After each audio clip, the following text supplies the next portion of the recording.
स्वागत है आपका हमारे यूट्यूब चैनल पुष्पा एकेडमी। आज हम पढ़ेंगे एवरेज। तो एवरेज कहते किसको हैं, पहले ये जान लेते हैं, ठीक है।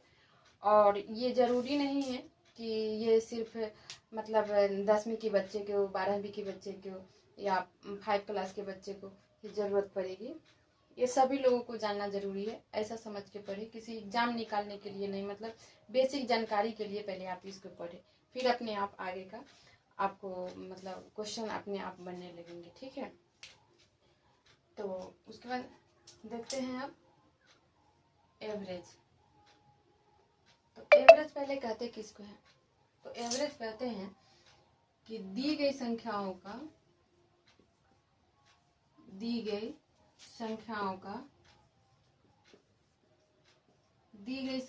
का योग बटा दी गई संख्याओं का संख्या, मतलब कितनी संख्या है, दी गई संख्या, हाँ दी गई संख्या का मतलब कितना है। तो जैसे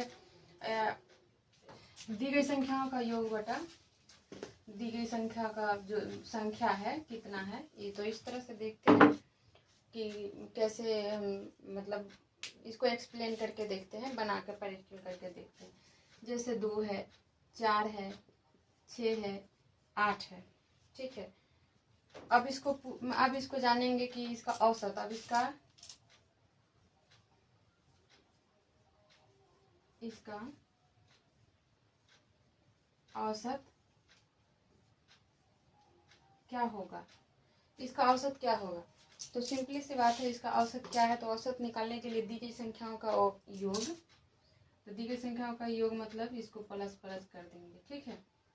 2 4, तो 4 और 2 6, 6 6 12, 12 6 18, तो ये हो जाएगा 18। और दी गई संख्या कितना है, दी गई संख्या का जो अंक है 1 2 3 4, ठीक है।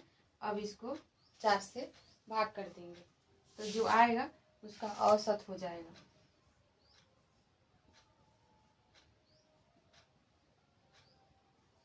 नौ बटा 2, तो हो जाएगा 4, 4 गुना 8 और 5, 4.5।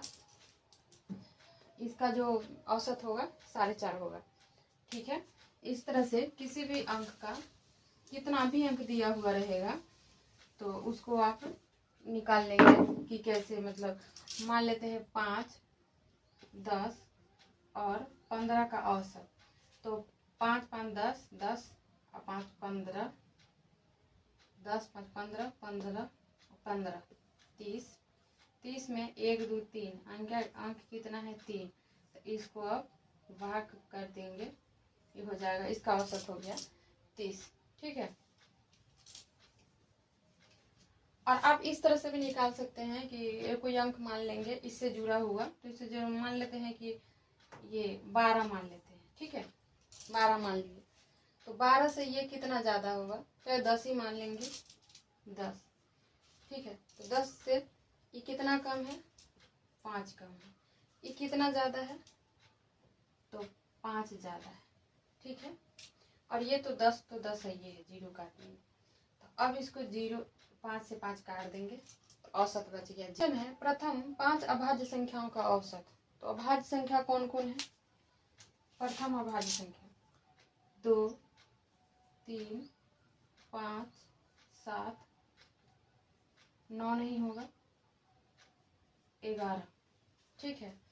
1 2 3 4 5, 5 अभाज्य संख्या है। तो अब इसको जोड़ेंगे 1 2 3 4 5, तो पहले यहाँ 5 लिख देंगे, ठीक है। उसके बाद 3 2 5, 5 5 10, 10 8 17, 17 और 11 कितना हुआ, 28, 17 11 28 हुआ। तो इसको अब काटेंगे, 50 25 और 6 5 30, ठीक है। तो इसका आंसर ये हो जाएगा। तो आइए देखते हैं इस क्वेश्चन को कैसे बनाएंगे। तो इसका जो फार्मूला होता है n प्लस 1/2। ठीक है, n मतलब हो गया यहाँ ये नंबर 50 प्लस 1/2। तो इसका हो जाएगा 51 51/2। 25 दूना 50 और 1 आधा, ये हो गया इसका आंसर। ठीक है, किसी भी संख्या को लेंगे तो क्या, अगर 100 तक रहता तो 100 प्लस 1/2 50 इसका होता। तो इसी तरह से इसका इस तरह के होगा, यहाँ से मतलब कोई संख्या से लेकर शुरू तक का, तो जो लास्ट का जो अंक होगा उस पर जो 1 जोड़ के प्लस बटा में 2 करेंगे तो आंसर उसका निकल जाएगा। संख्याओं का औसत क्या होगा। ठीक है, तो हमने अभी बताया था n प्लस 1/2 21 प्लस 21/2 22। ठीक है, तो ये हो। तो फ्रेंड अब इस क्वेश्चन को बनाते हैं। ठीक है, ये बीच का जो रहता है, औसत का मतलब है कि बीच का होगा। ठीक है, तो औसत यहाँ 25 है। ठीक है, पांच प्राकृतिक संख्याओं का औसत 25 है, तो सबसे बड़ी संख्या क्या होगी।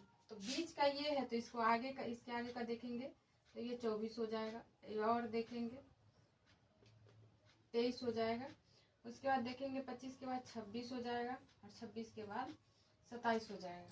ठीक है, तो अब इसका बीच का ये औसत है, तो सबसे बड़ा क्या हो जाएगा, ये इसका आंसर हो जाएगा। अब इसको देख लेते हैं सही है कि गलत है।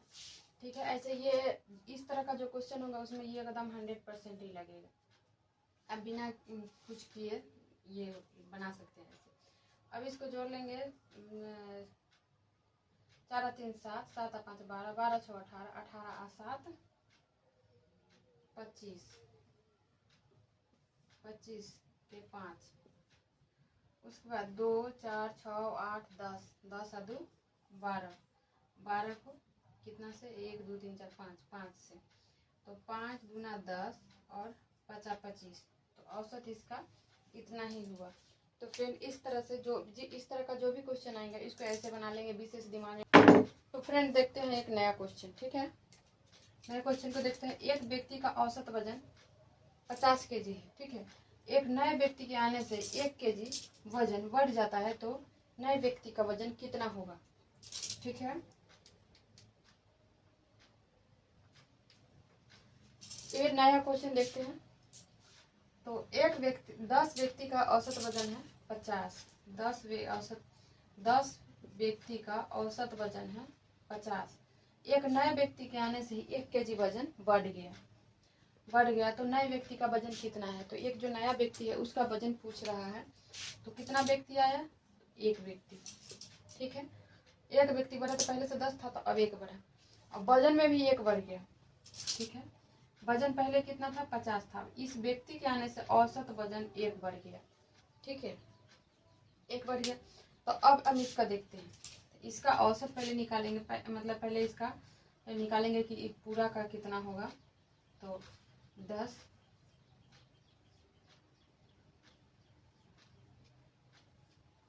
ठीक है, ऐसे नहीं तो आप ऐसे कर लीजिए।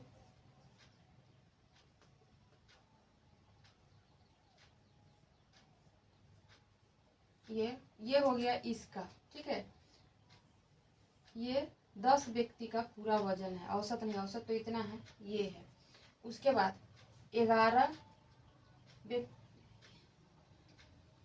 जो व्यक्ति है, अब उसका कुल निकालेंगे पूरा का। 11 व्यक्ति का औसत तो आ गया इतना, लेकिन इसका कुल निकालेंगे पूरा का कितना है इसे।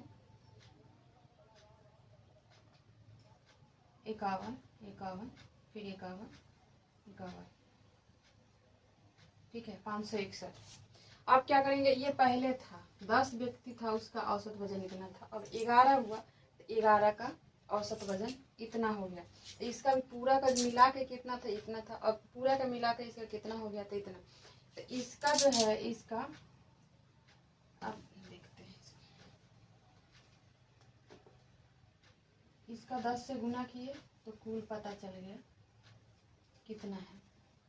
अब इसका इससे गुना करेंगे इसका पता चल जाएगा कि कितना है। ठीक है, आप क्या करेंगे कि इसको इससे घटा देंगे, इसको इसमें से घटा देंगे।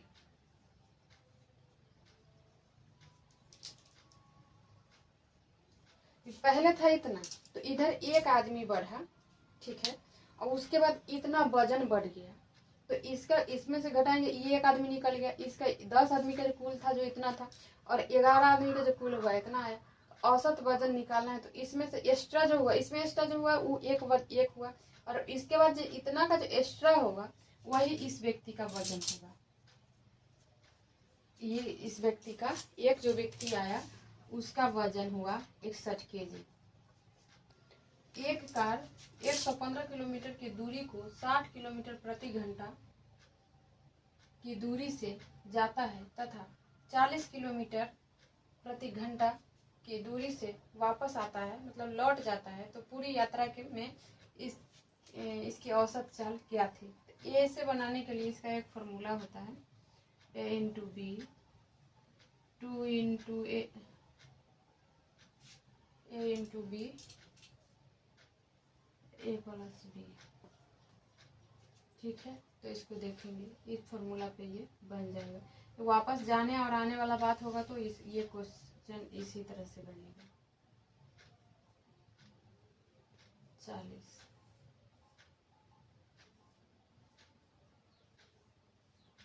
ठीक है, अब इसको देखते हैं, 2 गुने 60 40 होगा 100, तो अब इसको इसी को काट देंगे। उसके बाद 6 दूना 12, अब 8 चौक 48 किलोमीटर प्रति घंटा के रफ्तार से। ये हम देखते हैं। अब अगला क्वेश्चन, इसको कैसे बनाएंगे ये देखते हैं। इसमें है सोमवार, मंगलवार और बुधवार के औसत तापमान इतना है, तो मतलब 1 2 3 दिन का औसत तापमान जो है इतना है। तो 3 दिन का, तो 3 से गुना कर लेंगे, तो पूरा दिन का, पूरे तीनों का पता चल जाएगा। ये औसत है, लेकिन कुल कितना है ये पता चलेगा। 6 3 18 के 8, हाथ से लिख दीजिए 9 1 10। ठीक है, इसको गुना करिए 3 से। उसके बाद है फिर मंगल, बुध, गुरु, इसको लिख लेते हैं। ठीक है, सोम प्लस मंगल प्लस बुध। ठीक है, सोम मंगल बुध का औसत इतना है। उसके बाद मंगल, बुध, सोम मंगल बुध और गुरु का औसत 38 है, तो इसका भी कुल निकाल लेंगे। ठीक है, 1 2 3 हुआ, 8 3 24 के 4 हाथ से 3 दिया 9 1 9 2 11, 8 3 24 के 4 हासिल 2 3 दिया 9 2 11। ठीक है, तो ये हो गया पूरा। उसके बाद कह रहा है कि यदि गुरुवार का तापमान 37 डिग्री है तो सोमवार का तापमान कितना होगा। तो गुरुवार का है 37 डिग्री। ठीक है, तो 37 डिग्री है और सोमवार का पूछ रहा है, तो पहले देखेंगे कि सोमवार किस में है। सोमवार इसमें है, और गुरुवार किस में है, तो गुरुवार इसमें है।